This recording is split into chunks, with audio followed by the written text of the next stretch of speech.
Part 9. The Boomtown, or Target as a Resource. A resource is discovered. A boomtown springs up around it to exploit that resource in various ways. But what if that resource is a person, and the boomtown is an online community which springs up around him or her that benefits from the exploitation in a multitude of ways?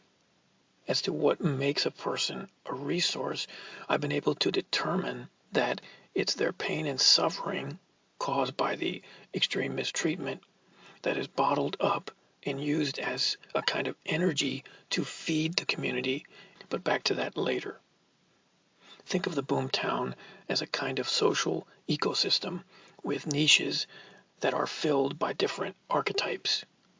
There is the social power and influence of its government, the influencers, the opinion leaders, the online personalities, the pundits, the jokesters who use the victim to get likes and notoriety, the stalkers, the harassers, the remote abusers who are there to get personal satisfaction from harming someone or to enjoy the respect and social status it brings when it's all broadcast online. The false accusers who are drawn in by this too tempting shortcut to all of the validation and love that they crave. The setup artists who enjoy creating chaos or manipulating crowds. The opportunist motivated by greed or a desire to cover up a dark past. And over all of that, you have vast online crowds driving it all simply because they want entertaining content. They love the drama and the intrigue of it all.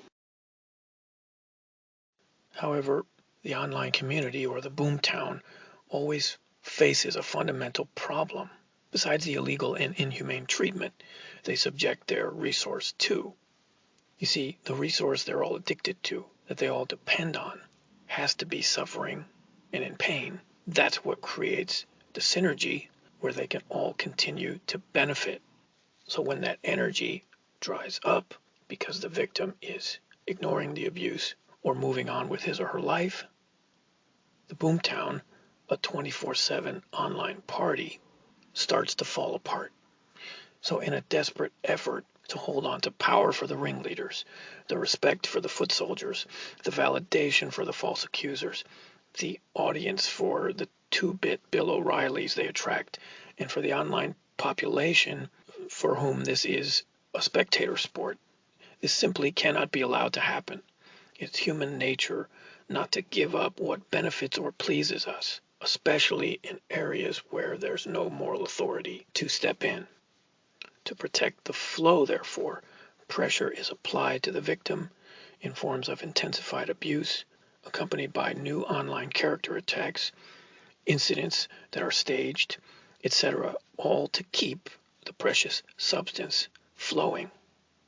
What you may or may not realize is just how much of the character assassination you've become familiar with over the years was actually created because of this desire for them to hold on to their power, entertainment, benefits, etc.